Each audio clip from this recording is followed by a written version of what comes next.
తెలంగాణలో విద్యకు సంబంధించినటువంటి అంశంలో తెలంగాణ విద్యా కమిషన్ పలు రకాలైనటువంటి సూచనలు చేస్తూ ఒక నివేదిక సమర్పించింది.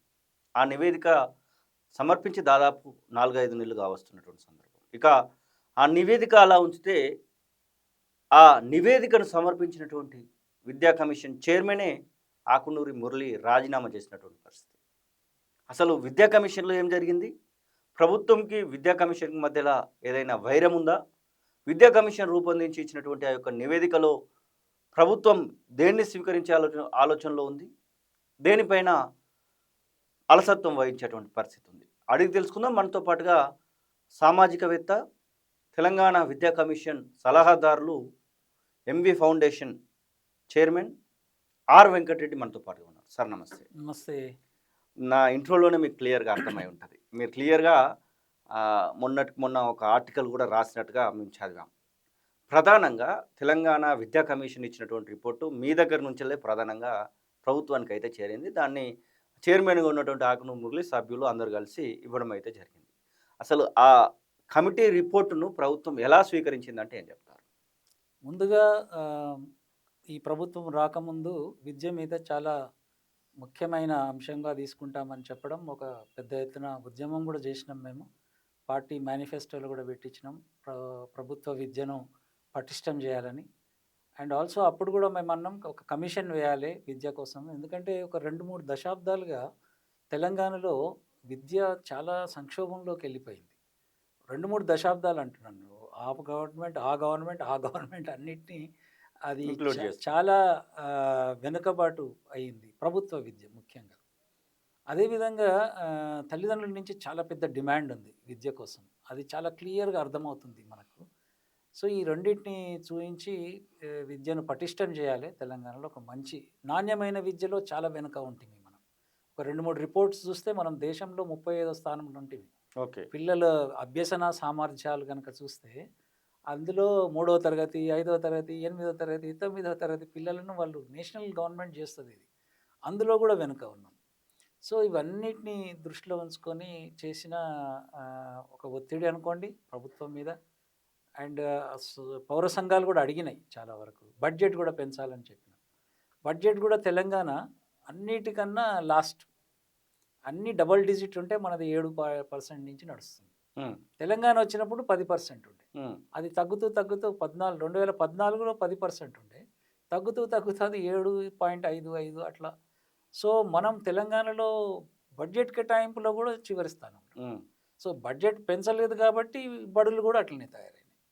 సో, ఇది నేపథ్యం చెప్తున్నాను నేను. అవును. అండ్ దాదాపుగా ప్రైవేట్ స్కూల్స్‌కు ఒక 30,000 స్కూల్స్ ప్రభుత్వ స్కూల్స్ ఉంటే, ఒక 10,000 స్కూల్స్‌లలోనే 65% మంది పిల్లలు తెలంగాణలో ప్రైవేట్‌కి వెళ్తున్నారు. అంటే ఎంత బర్డెన్ తల్లిదండ్రుల మీద ఉంది అనేది చెప్పడానికి. ఇది ప్రైవేట్ మంచిదా కాదా కాదు. Burden on parents. సో, ఈ నేపథ్యంలో కమిషన్ వేయడం అందరం హర్షించాం. అందులో ఆకునూరి మురళి గారు రిటైర్డ్ ఐఏఎస్. ఆయనకు ఒక అనుభవం కూడా ఉంది ఎడ్యుకేషన్ మీద. ఆంధ్రప్రదేశ్‌లో నాడు నేడు కార్యక్రమం చేసిండ్రు. ఆయనకు ప్యాషన్ ఉన్న చైర్పర్సన్‌గా చేసిండు. అండ్ అట్లాగే సభ్యులు కూడా చాలా యాక్టివ్ సభ్యులు. అవును. సభ్యులను మనం ఒకటి చారగొండ వెంకటేష్ అని పీహెచ్‌డీ స్కాలర్. యెస్. అలాగే జ్యోత్స్న గారు ఐటీ సెక్టర్ విశ్వేశ్వరరావు, ప్రొఫెసర్ కామన్. విశ్వేశ్వరరావు, పిఎల్ విశ్వేశ్వరరావు మనందరికి తెలిసిన మనిషి. సో, అవును. వీళ్ళందరూ సభ్యులు, ఫుల్ టైమ్ సభ్యులు. అండ్ ఆ కమిషన్ వేయడం అనేది దాంట్లో చాలా క్లియర్‌గా అన్నీ మాకు కూలంకషంగా చెప్పండి, డైరెక్షన్స్ ఇవ్వండి, సూచనలు ఇవ్వండి అనేది రాసి అగ్రీమెంట్. ఉంది. అండ్ చాలా ఫ్రీడమ్ కూడా ఇచ్చారు. ఎక్కడికంటే అక్కడ జిల్లాలకు వెళ్ళి కలెక్టర్‌తోని మాట్లాడి, పేరెంట్స్‌తోని మాట్లాడి, మొదటిసారి గద్వాలకు పోయినాం. గద్వాల గ్రామానికి వెళ్ళినాం. ఒక ఓకే. చిన్న గ్రామానికి. మొత్తం కమిషన్. ఆ గ్రామంలో విత్ సలహాదారులు అందరం అందరు కలిసి అందరం కలిసి తల్లిదండ్రులతో మాట్లాడడానికి వెళ్ళినాం. అసలు ఏమనుకుంటున్నారు తల్లిదండ్రులు విద్య గురించి. అండ్ అక్కడ కలెక్టర్ ఆఫీస్‌లో మాట్లాడినాం, పిల్లలతోని మాట్లాడినాం. ఇట్లా చాలా నేను కొన్నిటికి పోయినా. నేను ఫుల్ టైం కాదు కాబట్టి సలహాలు ఇవ్వడం వరకే. సలహా కమిటీలో యూనిసెఫ్ నుంచి ఉన్నారు, సూర్యపల్లి సుజాత ఉంది, నేనున్నాను, ప్రొఫెసర్ కేయూ ప్రొఫెసర్ ఉన్నారు. సో మొత్తం మీద ఏంటంటే వాళ్ళు చాలా పని చేసిండ్రు, ఉమ్. తిరిగిండ్రు మొత్తం మీద. ఒక అండ్ నివేదిక ప్రిపేర్ చేశారు ఇంకోటి మొత్తం. సబ్ కమిటీలు కూడా వేసిండ్రు, ఉమ్. ఎందుకంటే వాళ్ళదే కాదు కదా. అవును. కాబట్టి రైట్ టు ఎడ్యుకేషన్ యాక్ట్ మీద సబ్ కమిటీ వేసిండ్రు, ఉమ్. ఇంకా నాణ్యమైన విద్య మీద, ఉమ్. స్కూళ్ళ మీద ఉమ్. కొన్ని సబ్ కమిటీస్ ప్రొఫెసర్లతోని, నిష్ణాతులతోని, విద్యావేత్తలతోని వేసి వాటిని కూడా క్రోడీకరించి మొత్తం మీద ఉమ్. ఒక 450 పేజీల పుస్తకాన్ని, మొత్తం డాక్యుమెంట్ను, ఒక 12 రకాల అంశాలు. ఓకే. స్కూల్ ఎడ్యుకేషన్, స్కూల్ ఎడ్యుకేషన్లోనే pre school education, higher education, technical education, polytechnics, అవును. అన్ని భోజనం ఎలా ఉండాలి, మిడ్ డే మీల్స్లో చాలా ప్రాబ్లమ్స్ వచ్చినాయి తెలంగాణలో. అవును. లాస్ట్ గవర్నమెంట్లో వచ్చినాయి, మన గవర్నమెంట్లో వచ్చినాయి. అండ్ రెసిడెన్షియల్ స్కూల్స్, ఉమ్. అందులో కూడా చాలా ప్రాబ్లమ్స్ ఉన్నాయి. ఉమ్. వాటిలో ఎలా ఉండాలి భోజనం, ఉమ్. ఎస్ఓపి ఏంటి, ఎస్. ఇంత డీటెయిల్గా అంటే ఒక 10-12 సెక్షన్స్గా చేసి రిపోర్టును మొత్తం మీద అది పిల్లల కేంద్రంగా రిపోర్ట్ జరిగింది. ఇక ప్రిపరేషన్. నువ్వేమనుకుంటావు, ఉమ్. ముఖ్యమంత్రి ఏమనుకుంటాడు, లేకపోతే ముఖ్యమంత్రికి ఇంత డబ్బు పెట్టాలని చెప్తున్నాం కదా. ఫర్ ఎగ్జాంపుల్ 18% అడిగినాం అందులో. అవును. అవును. మొత్తం కమిషన్ రిపోర్ట్లో 18% అంటే 54,000 కోట్లు. ఉమ్. ఇప్పుడు ఇస్తున్నది 21,000 కోట్లు. ఉమ్. సో 30,000 ఆల్మోస్ట్ కోట్లు డిఫరెన్స్ ఉంది. ఆల్మోస్ట్ 3 రెట్లు ఎక్కువ. కానీ ఉమ్. వాళ్ళు ఇస్తారా ఇవ్వరా అని సంశయం చేయలేదు. అవును. పిల్లలకు కావాలంటే ఇగో ఇవి కావాలి, వాళ్ళు లెక్కలేసినాం, ఉమ్. చాలా మంచి లెక్కలేసిండ్రు. మొత్తం ఎకానమిస్టులు కూర్చున్నారు, కూర్చొని ఎందుకు ఇంత 54,000 ఎందుకు అంటే ఉమ్. లెక్కలు ఉన్నాయి. ఈ ఉమ్. స్కూళ్ళను బాగు చేయాలి, సున్నం వేయాలి. గంటెడు సున్నం వేయలేదు మన స్కూళ్ళకు. మనం ఓకే. చూస్తాం కదా ఊర్లలో ఉమ్. ఉమ్. పోయినప్పుడు. ఉమ్. నేను ఒక దాంట్లో రాశాను, ఈ ఎన్నికలప్పుడు ఓట్లప్పుడు ఉమ్. లీడర్లు అందరూ పోతారు ఆ స్కూళ్ళకు, ఆ అవును. పెచ్చలుడి. ఉమ్. ఉమ్. కొన్ని ఉమ్. పత్రికలు కూడా రాసినాయి, అయ్యా ఉమ్. మీ స్కూల్ పెచ్చలుడుతుంది, నువ్వు ఓటేస్తావు. ఓటు వేయడానికి పోతే కింద రాలుతా మనం ఉంటారు. చాలాసార్లు చూసినాం. అవును. సో బట్ ఆ సోయి లేనితనం, ఉమ్. పిల్లల పట్ల సోయి లేనితనం అనేది మాకు అర్థమైంది. అయితే ఈ ఎవరేమనుకుంటున్నారు అనేది, టీచర్లు ఏమనుకుంటారు, వాళ్ళు ఏమనుకుంటారు, ఎండ్లకు పోలేదు. పిల్లల ఓకే. కేంద్రంగా ఇది చేస్తే పిల్లలకు లాభం అవుతుంది, ఉమ్. ఇట్లా ఉంటే పిల్లలకు లాభం అవుతుంది. ఓకే. ఇది కేంద్రం, ఉమ్. కేంద్రీకృతమైన పాలసీ, ఇది పిల్లల కేంద్రం. ఉమ్. అది చాలా చోట్ల జరగలేదు దేశంలో, ఇది పిల్లల కేంద్రంగా జరిగింది. మీరు ఇచ్చినటువంటి రిపోర్టు పైన మళ్ళీ అధ్యయనం చేయమని కేకేకి ఆ బాధ్యత అప్పచెప్పారు. ఎందుకంటే కేకే విద్యకు సంబంధించినటువంటి సలహాదారుగా వ్యవహరిస్తున్నారు కాబట్టి. ఒకవేళ కేకే ఇది మొత్తం చదివి మళ్ళీ విద్యా కమిషన్తో ఎప్పుడైనా మాట్లాడినటువంటి దాఖలాలనే? లేదు. ఉమ్. యాక్చువల్లీ ఇదొక కమిషన్, ఎస్. స్వయం ప్రతిపత్తి కదా, ఒక కమిషన్ వేసిండ్రు. వేసిన తర్వాత యాక్చువల్లీ ప్రభుత్వం ఏం చేయాలి అంటే దీని మీద ఒక సబ్ కమిటీ వేసి, ఉమ్. సబ్ కమిటీలో చర్చ చేయాలి, క్యాబినెట్ సబ్ కమిటీ, అది ప్రాసెస్ యాక్చువల్లీ. దాంట్లో మళ్ళీ అసెంబ్లీలో పెడితే అసెంబ్లీలో చర్చకు వస్తుంది, వద్దనుకున్నాయి తీసేస్తారు, అవును. మంచిగా అనిపించినవి ఉంచుతారు. మొత్తం ఉమ్. మీద అది ఫైనల్ కదా. అవును. Assembly is the final. Um. Actually కేకేకి ఎందుకు ఇచ్చిండ్రు అనేది మాకు ఇంతవరకు కూడా అర్థం కాలేదు. ఏంటంటే ఉమ్. ఆల్రెడీ ఒక పెద్ద ఇచ్చినాం కాబట్టి మీరే ఇది ప్రిపరేషన్ చేసిరు, ఇంకా preparation దానిలో మళ్ళీ చేసినాం. వడపోతే అవసరం లేదు. అవసరం లేదు. ఉమ్. దీని మీద చర్చ జరగాల్సి ఉండే, ఒక సమీక్ష జరగాల్సి ఉండే. ఉమ్. ఆ సమీక్ష ఎందుకు జరగలేదు అనేది మేము మొదటి అనుకుంటున్నాం, అయ్యో ఉమ్. ఇది ఎందుకు పక్కకి ఎందుకు పెట్టారని. అదిగాక ఏమైందంటే ఆ రోజే ఉమ్. ఈ టీచర్స్ మీద జీతాలు తగ్గించమని చెప్పారు అనేది పెద్ద ప్రచారం అయిపోయింది. అవును. అయితే దానిలో ఏముందనేది పక్కన పెడితే పక్కన ఇదైతే పెడితే బాగా ప్రభుత్వానికి అది మేబీ దానివల్ల కూడా సైలెన్స్ అయినరా అనేది నాకు పర్సనల్గా, అది ఉమ్. కమిషన్ అందరికి ఏమనిపించిందో తెలియదు కానీ ఉమ్. ఐ థింక్ అది ఏమైపోయిందంటే బ్లాస్ట్ అయిపోయింది మొత్తం. అవును. అయిపోయి తగ్గించమన్నారు అని చెప్పి మాకు ఫోన్లు వచ్చేది, అది ఉమ్. ఒక్కటి ఎందుకు మాట్లాడినరు అనేది. అసలు మాట్లాడలేదు బాబు అంటే ఎందుకు ఉమ్. ఉమ్. మాట్లాడి ఆ విషయం మాట్లాడలేదు. కానీ ఓకే. అది డిస్ప్రపోర్షనేట్గా టీవీ ఛానల్స్లో, మీడియాలో చాలా, అంటే అందులో ముఖ్యమైన అంశాలను ఎక్కడ కూడా హైలైట్ చేయకుండా, um. For example pre primary school, okay. Nursery, LKG, UKG ఉండాలి ప్రభుత్వ పాఠశాలలో అనేది మనం కమిషన్ రికమెండ్ చేసింది. ఓకే. అది ఒక పెద్ద సంచలనం, అది ఒక పెద్ద మార్పు. అది ఉమ్. ప్రైవేట్ స్కూళ్ళల్లో అందుకనే పిల్లలు ఎక్కువ పోతున్నారు. అవును. మాకు గద్వాల్లో ఒక తల్లి చెప్పింది ఏంటంటే, ఉమ్. మీ స్కూళ్ళల్లో చిన్న పిల్లల బడి ఎందుకు లేదు, ఉమ్.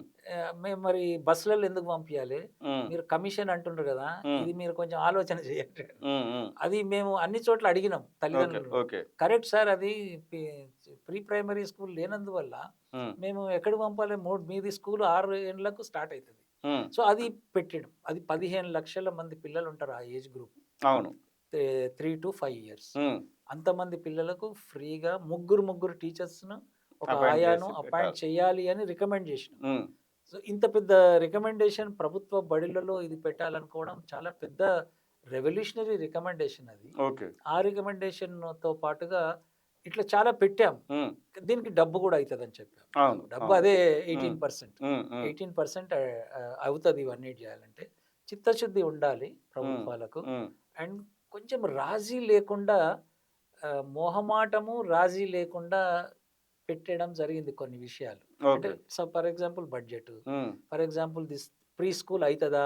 హ్మ్. హ్మ్. అయితదా కాదా డౌట్‌తోని పెట్టలే. ఓకే. ఓడొస్తాడు మన బడికి ఇంప్లిమెంటేషన్ చేయాలనేది మీ ఆలోచన అంతే. ఆలోచన గాని, ఎవడొస్తాడు బడికి, ఇప్పుడు హ్మ్. ఎవరొస్తారు మన ప్రభుత్వం బడికి అని పెట్టలేదు. హ్మ్. వచ్చి తీరుతారు నమ్మకంతోని పెట్టినాం. అది ఓకే. అది చాలా ముఖ్యమైన, అది కేకే గారికి ఇవ్వడం అనేది చాలా చాలా సొసైటీలో కూడా చాలా చర్చ జరిగింది. హ్మ్. మరి కేకే గారు కూడా ఏదో మీటింగ్స్ పెడుతున్నారు. మేము కూడా నేను పర్సనల్‌గా కూడా కలిసినాను. హ్మ్. ఆయన ఏమి సబ్మిట్ చేస్తాడనేది మాకు కూడా ఇంత ఐడియా అయితే క్లారిటీ లేదు దాని ఓకే. మీద. యెస్. ఆకునూరి మురళి రాజీనామా చేశాడు. అసలు ఆ రాజీనామా ఎందుకు చేశాడు అనేటువంటి అంశం ఇంకా ప్రశ్నగానే మిగులుతా ఉంది. అసలు రాజీనామాకు సంబంధించి మీతో ఎప్పుడైనా డిస్కషన్ ఉందా? అసలు ఏదైనా సందర్భంలో మీటింగ్‌లలోనో లేకపోతే ఏదైనా విషయంలో తను మీతో డిస్కస్ చేసినటువంటి సందర్భాలున్నాయంటే ఏం చెప్తారు? ఒకటేందంటే కమిషన్ యొక్క బాధ్యత, హ్మ్. కమిషన్ ఇంప్లిమెంటేషన్ ఏజెన్సీ కాదు. యెస్. కమిషన్ యొక్క బాధ్యత, గవర్నమెంట్ అనేది ఇంప్లిమెంటేషన్ ఏజెన్సీ. కమిషన్ యొక్క బాధ్యత రిపోర్ట్ సబ్మిట్ చేయడమే. అవును. సబ్మిట్ చేసినంక హ్మ్. అది ఇంప్లిమెంటేషన్ ఎంత సీరియస్‌గా ఉంది అనే దాన్ని బట్టి మనకు అర్థమవుతుంటది. అవును. బట్ కమిషన్ యొక్క పాత్ర, కా హ్మ్. ఆకునూరి మురళి యొక్క పాత్ర, సబ్మిట్ చేసిన తెల్లారే మేము అడిగినాం. హ్మ్. ఇక అయిపోయింది కదా, మరి ఏం సంగతి నెక్స్ట్ అని. ఓకే. మేము కూడా ఓకే. అడిగినాం. ఓకే. ఎందుకంటే నెక్స్ట్ పని మేము బిల్డింగ్‌లు కట్టాం కదా మేము. హ్మ్. హ్మ్. హ్మ్. మీరు కట్టాలి అని చెప్పినాం. డిజైన్ ఇచ్చిర్రు మీరు. స్కూల్‌లు బాగుండాలి అని చెప్పినాం. హ్మ్. ఉన్న స్కూల్‌లు బాగుండాలి. ఇవన్నీ పెద్ద రిపోర్ట్ ఇచ్చినాం హ్మ్. కాబట్టి హ్మ్. సార్‌ని కూడా అడిగినాను. నేను కూడా అడిగినాను. హ్మ్. వాట్ నెక్స్ట్ సార్ ఏంది మరి అంటే, వేచి చూద్దాము. హ్మ్. వాళ్ళు కూడా థింక్ చేస్తున్నారు కదా, హ్మ్. ఆ ఇంప్లిమెంటేషన్‌లో వాళ్ళకేమైనా సహాయం కావాలనేమో, హ్మ్. ఏమైనా అడుగుతారేమో, ఆ ఇంప్లిమెంటేషన్ కోసం సజెషన్స్ ఉంటాయి కదా. ఎందుకంటే అవును. అవును. మనం ఆలోచించింది వేరు, ఆ ఇంప్లిమెంటేషన్ చేసేటోళ్ళకి ఏమైనా డౌట్స్ ఉన్నాయనుకోండి, హ్మ్. కమిషన్‌లో ఉంటే ఆ పాత్ర పోషించొచ్చని. అవును. ఇంకొకటి ఇంపార్టెంట్ థింగ్ చేసిందేందంటే కమిషన్, ఆరుట్ల అని ఒక స్కూల్‌ను, అవును. ఇక్కడ ఇబ్రాహీంపట్నం దగ్గర. ఇబ్రాహీంపట్నం దగ్గర ఆరుట్లలో, అంటే అందరూ నమ్మడం లేదు. ఈ హ్మ్. కమిషన్ 1 ఇయర్ కిందనే ఒక ప్రపోజల్ ఏం చేసినామంటే, ఒక పెద్ద స్కూల్ ఉంటే, హ్మ్. ఆ పెద్ద స్కూల్‌ను బాగా డెవలప్ చేస్తే ప్రీ స్కూల్ నుంచి, హ్మ్. అంటే నర్సరీ నుంచి 12వ తరగతి వరకు హ్మ్. ఒకే దగ్గర పాఠశాల ఉంటే, హ్మ్. పిల్లలు ఆ చుట్టుపక్కల ఉన్నోళ్ళే కాకుండా ఆ ప్రైవేట్‌కి పోయేటోళ్ళు కూడా డబ్బు ఎక్కువైపోతలేరు. మంచి స్కూల్ ఉంటే ఇక్కడికొస్తారు హ్మ్. అని మన కమిషన్ చెప్పింది. రికమెండేషన్ మీది. కానీ 1 ఇయర్ కింద ఇది ఆలోచిస్తున్నాము అని చెప్పినప్పుడు పెద్దగా స్పందన లేకుంటే, హ్మ్. ఆరుట్లను ఒక మోడల్‌గా తీసుకొని కొంత హ్మ్. డబ్బు ప్రైవేట్‌గా తీసుకొచ్చి హ్మ్. స్టార్ట్ చేసి, హ్మ్. తర్వాత ప్రభుత్వం చిన్నగా ఒప్పుకొని, అక్కడ 1500 మంది పిల్లలొచ్చిర్రు. 700 మంది పిల్లలకు హ్మ్. ఒకటే ఎండాకాలంలో చేసిన పనికి హ్మ్. మంచిగా స్కూల్‌ని చూస్తే 1500 మంది పిల్లలు డబులయిపోయాయి. ఎన్‌రోల్ అయ్యిండ్రు. హ్మ్. యాక్చువల్లీ ఊర్లల్లో నుంచి ఇబ్రాహీంపట్నం పోయేది హ్మ్. బడికి. హ్మ్. ఇప్పుడు ఇబ్రాహీంపట్నం నుంచి బస్సులల్లా సిటీ టు టౌన్‌కయిపోయాయి. ఊరికొస్తున్నారు. లోపటికయిపోయారు ఊర్లకు. అంటే హ్మ్. బడి బాగుంటే వస్తారని చెప్పడానికి. హ్మ్. ముఖ్యమంత్రి కార్యాలయానికి హ్మ్. వేం నరేందర్ రెడ్డి గారిని తీసుకొచ్చినాము. హ్మ్. ఇంకోటి కేకే గారు కూడా వచ్చినట్టుంది. హ్మ్. ఇంకోటి విప్పులొచ్చిండ్రు. హ్మ్. అందరూ వచ్చి చూసిపోతున్నారు. ఓకే. డీఈఓలొచ్చిండ్రు. హ్మ్. అది స్కూల్. హ్మ్. అప్పుడేం చేయాలి? ఒక 100 స్కూల్‌లు పెడతాము అని అనౌన్స్ కూడా చేసిండ్రు. హ్మ్. సీఎం గారు అనౌన్స్ చేసిండ్రు. హ్మ్. చేసినప్పుడు కూడా మేమందరం కూడా, అయితే అనౌన్స్ చేసిర్రు కాబట్టి దాన్ని యుద్ధ ప్రాతిపదికన చేయాలి కదా. హ్మ్. అది అంత స్పీడ్‌గా ఎంతైతే కావాలనో అంత స్పీడ్‌గా కావడం లేదు. హ్మ్. అండ్ కమిషన్ యొక్క పాత్ర ముగిసింది. ఓకే. చాలామంది అనుకుంటారు ఎందుకు రిజైన్ చేసిండని. హ్మ్. మురళి సార్ యొక్క పాత్ర సబ్మిట్ చేయడం వరకు ముగిసింది. హ్మ్. తర్వాత 2, 3 నెలలు మీరన్నట్టుగా 3 నెలలు వేచి ఉండడం ఏందంటే, ఏమైనా స్పీడప్ చేస్తారా, డబ్బు పెడతారా? బడ్జెట్లో పెట్టలేదు. పెట్టలేదు. బడ్జెట్లో ఈ నూతన ఈ విద్యా విధానం ఏదైతే ఉందో ఈ విధానానికి ఇగో ఇంత డబ్బు పెడుతున్నామని కూడా చెప్పలేదు. ఏడ ప్రస్తావన కూడా కనబడలేదు. ప్రస్తావన గడవలేదు. అండ్ 100 స్కూళ్ళు అనౌన్స్ చేశారు. కానీ ఒక 370 crores ఏదో పెట్టారు. దాంట్లో ఒక 10-15 స్కూళ్ళు కూడా రావు దాంతోని. ఓకే. సో ఇవన్నీ బడ్జెట్ ఒకటి ఇంటెంట్. యాక్చువల్లీ మనం చేయాలనుకుంటే బడ్జెట్ ఇంటెంట్. ఇప్పుడు ఫ్యూచర్ సిటీకి డబ్బులు పెట్టారు, బ్రిడ్జ్లకు పెడతాము, ఎయిర్పోర్ట్లకు పెడతాము, అండ్ ఎక్కడి నుంచైనా తెచ్చి పెడతామని ఉంటుంది బడ్జెట్లో. ఇంటెంట్ అన్నట్టు చేస్తాము అని. ఆ ఇంటెంట్ కనిపించలేదు మరి ఎడ్యుకేషన్ మీద. అండ్ అది మేబీ అది ఒక కారణం. నేను ఇంకా డీటెయిల్స్ మాట్లాడలేదు సార్తో, కానీ అది ఒకటి అయి ఉంటుంది. పని లేదు ఇక అక్కడ. కమిషన్ రిపోర్ట్ ఇచ్చినాక పని లేదు. అంటే ఇంత మీరు 450 పేజీల రిపోర్ట్ ఇస్తే ఆ రిపోర్ట్ మీద మళ్ళీ కనీసం రివ్యూ కూడా జరగలేదు అనేది మీరు చెప్తున్నటువంటి మాటలు జరగాల్సి ఉండే. ఏదైనా ఆ విషయంలో ఏమైనా అసంతృప్తితోని రాజీనామా చేశాడా? ఓకే, సబ్మిషన్ వరకు బాగానే ఉంది, వెయిట్ చేయడం బాగానే ఉంది. ఆ అసంతృప్తి ఏమైనా ఉందనుకోవచ్చా? అసంతృప్తితో సమస్య లేదు. అసంతృప్తి ఆయన పడితే నష్టం వచ్చేది లేదు, లాభం వచ్చేది లేదు. ఓకే. ఆయన అనుకున్నది ఏంటంటే కమిషన్లో పని లేదు, సబ్మిట్ చేసిన పని లేదు, బయట ఏం చేయాలి అనేది థింక్ చేయడానికి కూడా ఆలోచన చేయాలి కదా ఆయన. ఏం చేయాలి అనేది, నెక్స్ట్ ఏం చేయాలి అనేది.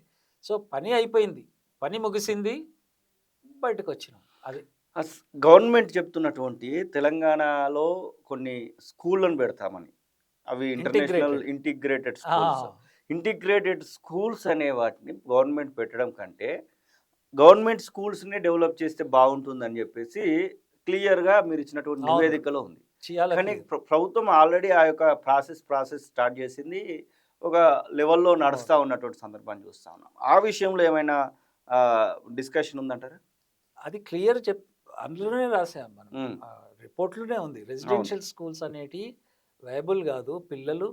పిల్లల ప్రాంతంలో, సమీప ప్రాంతంలో మంచి స్కూల్ ఉంటే అక్కడికి వెళ్తారు, తల్లిదండ్రులతో ఉండాలి పిల్లలు. కాబట్టి ఇక ఎక్స్పాన్షన్ చేయొద్దు అనేది చెప్పాము కమిషన్లో. కానీ అంతకు ముందే ఇది ఇంటర్నేషనల్ ఇంటిగ్రేటెడ్ కులాలన్నీ ఒక దగ్గరికి రావాలనే ఒక కాన్సెప్ట్తోని ముందుకెళ్ళలేదు గవర్నమెంట్. అవును. కమిషన్కు ఆ ఇంటిగ్రేటెడ్ స్కూల్కు సంబంధం లేదు, డేటా ఆపోజిట్ ఉన్నది, అసలు సంబంధం లేదు అది. ఇంకోటి, అందులో 200 కోట్ల రూపాయలు ఒక స్కూలు అండ్ 20 ఎకరాలు. అండ్ ఇంత ఇన్వెస్ట్మెంట్ బదులుగా ఆ నియోజకవర్గంలో ప్రభుత్వ బడులే బాగవుతాయి. మనం ఇచ్చిన బడ్జెట్ ప్రకారంగానైతే ఇవి తక్కువ ఖర్చు అవుతుంది. ఇది చాలా తక్కువ ఖర్చుతో కూడుకున్న పని. అది టెన్షన్ అని కాదు, పొలిటికల్లీ అది వాళ్ళు తీసుకున్న నిర్ణయం, ప్రభుత్వం తీసుకున్న నిర్ణయం. అది ఇంకా ముందుకే పోలేదు. ఇవేమో మనం ఉన్న పాఠశాలను బాగు చేద్దామని చెప్పిన ప్రోగ్రామ్ ఇది. కమిషన్లో ఒక మంచి హై స్కూల్ ఉంది, మనకు తెలుసు గ్రామాలలో 5 ఎకరాల కంటే తక్కువ ఉండదు హై స్కూల్. ఖచ్చితంగా. అటువంటి 5 ఎకరాల స్కూళ్ళల్లో హై స్కూల్ ఉండి, పిల్లలు ఉండి, కొంతమంది చుట్టుపక్కల ప్రైమరీ స్కూల్ అదే ప్రెమిసెస్లో ఉండి, అటువంటి స్కూల్ను ఆరుట్ల స్కూల్ లాగా చేద్దామనేది మన ప్రోగ్రామ్. దానికి ఒక 18 crores అవుతుంది. 18 crores ఒక స్కూల్ డెవలప్ చేయాలంటే. ఇది 200 కోట్ల స్కూల్ పెట్టడం ఎందుకు అనేది యాక్చువల్లీ యాక్టివిస్ట్గా, సామాజిక కార్యకర్తలుగా మేమందరం అంటున్నది ఏంటంటే ప్రభుత్వ బడులను బాగు చేయాలి. ముఖ్యంగా పట్టణ ప్రాంతాల్లో కూడా బడులు అసలు లేవు. ఇప్పుడు ఫర్ ఎగ్జాంపుల్ మనం చెప్తే ఇక్కడ 7 లక్షల మంది పిల్లలు ప్రైవేట్ స్కూల్కి పోతారు హైదరాబాద్లో. హైదరాబాద్ వరకే ఒక 90,000 మందే ప్రభుత్వ పాఠశాలకు పోతారు. ఎందుకు పోతుండ్రు అంటే స్కూళ్ళు లేవు. ఇన్ని లక్షల మంది జనాలకు స్కూళ్ళు పెట్టలేదు, ఒక 2-3 దశాబ్దాలుగా పెట్టలేదు. ఈ ప్రభుత్వం అని కాదు. సో మనం ఏం చెప్పినాము, ఒక జనాభా ప్రాతిపదికను తీసుకొని అక్కడ ఈ తెలంగాణ పబ్లిక్ స్కూల్స్ అంటారు దాన్ని, వాటిని ఏర్పాటు చేద్దాము. అర్బన్ ఏరియాలో చేద్దాం, రూరల్ ఏరియాలో చేద్దాం. అండ్ ఆ రూట్లో చూపిస్తున్నాం కాబట్టి ఒక మోడల్ ఉంది. ఆ మోడల్ ప్రకారంగా మనం చేసుకుంటూ పోతే పిల్లలకు బర్డెన్ తగ్గుతుంది, తల్లిదండ్రులకు బర్డెన్ తగ్గుతుంది. ఇప్పుడు రాష్ట్రంలో మొన్న కులగణన సర్వేలో 80% మంది ఈ రాష్ట్రంలో 1,00,000 కన్నా తక్కువ ఆదాయం ఉన్నవాళ్ళు. ఇమాజిన్, సంవత్సరానికి 1,00,000 అండ్ వాళ్ళు 80% అంటే 65% మంది పిల్లలు బడిలో ఉన్నారంటే వాళ్ళ పిల్లలు కూడా ఉన్నారు. ఖచ్చితంగా ఉన్నారు. వాళ్ళ పిల్లలు ఎంత రెక్కల కష్టం చేయాలి, ఏం చేయాలి, ఉమ్, ఇవన్నీ కూడా ప్రభుత్వ బడి ఉంటే మేము పంపుతామంటున్నారు వాళ్ళు. వాళ్ళు అనేది ఏంటంటే ఉమ్, మంచి ఉమ్. బడి ఉంటే పంపుతామంటున్నారు. మంచి ఓకే. బడి. ఓకే. ఇట్స్ నాట్ బడి ఉంది కదా గ్రామం గ్రామానికి అంటున్నాం కదా. ఉమ్, ఆ గ్రామానికి బడుల వల్ల లాభం లేదు అనేది ఒక నివేదికల ద్వారా నివేదికలు వస్తున్నాయి. ఉమ్. ఒక మంచి స్కూల్ కట్టండి, బస్సులు పెట్టండి. ఓకే. విద్యా హక్కు చట్టం ఉమ్, చాలా మంది అంటున్నారు ఊర్లో బడి లేకుంటే ఎట్లా అని. ఉమ్, యాక్చువల్లీ ఊరు నుంచి బడులకు పోతలేరు ఆ ఊరికి. ఉమ్, ఉమ్. బస్సులలో పోతున్నాం మనం అవును, చూస్తున్నాం కదా. అవును, అవును. ఇప్పుడు తెలంగాణలో ఉమ్, ఖాళీ బడులు ఉంటాయి. ఉమ్. టీచర్లు ఆ బడులకు పోతారు. ఓకే. లాట్ ఆఫ్ పీపుల్ ఆటోలలోనేమో ఆ ఉమ్, ఊరు నుంచి బయటికి పోతుంటారు. ఉమ్, సో సమ్వేర్ ఎక్కడో ఈ ఇంటిగ్రేటెడ్ రెసిడెన్షియల్ స్కూల్ చాలా దాన్ని ఏమంటారు, ఒక ప్రెస్టీజియస్గా చూస్తున్నారు. బట్ ఆ ప్రెస్టీజియస్గా చూడడానికి చూసే కన్నా దీన్ని మనం లోకల్ స్కూల్స్ని బాగు చేయాలనేది, and Telangana public schools and pre primary schools okay. And already పిల్లలు ఉన్న స్కూళ్ళల్లో మంచి టాయిలెట్స్. అసలు మీరు ఆ ఉమ్, నివేదిక చూస్తే ఉమ్. బ్రహ్మాండమైన కళ అది. ఎస్ సార్, నేను ఇంకో క్వశ్చన్ ఏం అడుగుతానంటే, ప్రధానంగా చైర్మన్ ఒక్కడు రాజీనామా చేశాడు, సభ్యులు అట్లనే ఉన్నారు, మీలాంటి సలహాదారులు అట్లనే కొనసాగుతూ ఉన్నారు. మరి చైర్మన్ ఒక్కడే రాజీనామా చేయాల్సినటువంటి అవసరం ఏంది? ఇప్పుడు కమిషన్ పని అయిపోయింది అంటే కమిషన్లో ఉన్నటువంటి అందరూ కూడా ఆల్మోస్ట్ డిజాల్వ్ అవ్వాల్సిందే, కానీ అట్లా జరగలేదు. అంటే చైర్మన్ ఒక్కడే ఎందుకు చేశాడు? మీకు వాళ్ళకు మధ్యలో, అంటే చైర్మన్కి మీకు మధ్యలో ఏమైనా సఖ్యత లోపించింది అనుకోవచ్చా? చేస్తే అందరూ ఉమ్మడిగా రాజీనామా చేస్తే కరెక్టే అనుకోవచ్చు. అది వ్యక్తిగత నిర్ణయము. ఇంకో 4 నెలలు ఉంది కాబట్టి కమిషన్ సభ్యులు కూడా కంటిన్యూ అవుతారు. 4 నెలల తర్వాత ప్రభుత్వం ఇంకేదైనా పని మళ్ళీ పని అప్పచెప్తదా అనేది అప్పచెప్పొచ్చు. తెలియదు. ఉమ్, బట్ ఈ 4 నెలలు ముందు ఆయన వ్యక్తిగతంగా ఆయన రిజైన్ చేసిండు. అంతేగాని ఇది ఇందులో పెద్ద ఇష్యూ ఏం లేదు. మంచి రిపోర్ట్ ఇచ్చిండు. అది ఉమ్. నిలిచిపోతది ఓకే. తెలంగాణలో. ఓకే. వచ్చే గవర్నమెంట్‌లో ఎవరొచ్చినా నిలిచిపోతది. ఎస్, ప్రధానంగా ఆకునూరు మురళి రిపోర్ట్‌ను ప్రభుత్వము చెత్తబుట్టలో వేసింది. ప్రభుత్వం పట్టించుకోలేదు. మీరు చేసినటువంటి ఈ పని మొత్తం గూడా కొలాప్స్, అసలు ఏం జరగలేదు అంటే దాన్ని మీరు ఏకీభవిస్తారా? యాక్చువల్లీ ఇది ప్రభుత్వం అనలేదు హ్మ్. ముందు. హ్మ్. ముందు మన మిత్రులు, హ్మ్. విద్యా సంఘాలు, ప్రజా సంఘాలు, హ్మ్. ఆర్ఎస్ఎస్, బీజేపీ అందరూ కలిసి అన్నారు. ఓకే. And BRS. హ్మ్. విచిత్రం ఏంటంటే ప్రభుత్వానికి పక్కకు పెట్టడానికి అనుకూలమైంది. అంటే వాళ్ళ మాటలు సపోర్ట్ చేసిరన్నట్టా? ఎందుకంటే వాళ్ళు అసలు క్షుణ్ణంగా పరిశీలించి దీన్ని అమలు చేయాలి అని చెప్పే బదులుగా హ్మ్. ఈ ప్రతిపక్ష నాయకులు, ప్రతిపక్ష పార్టీలు అన్నీ హ్మ్.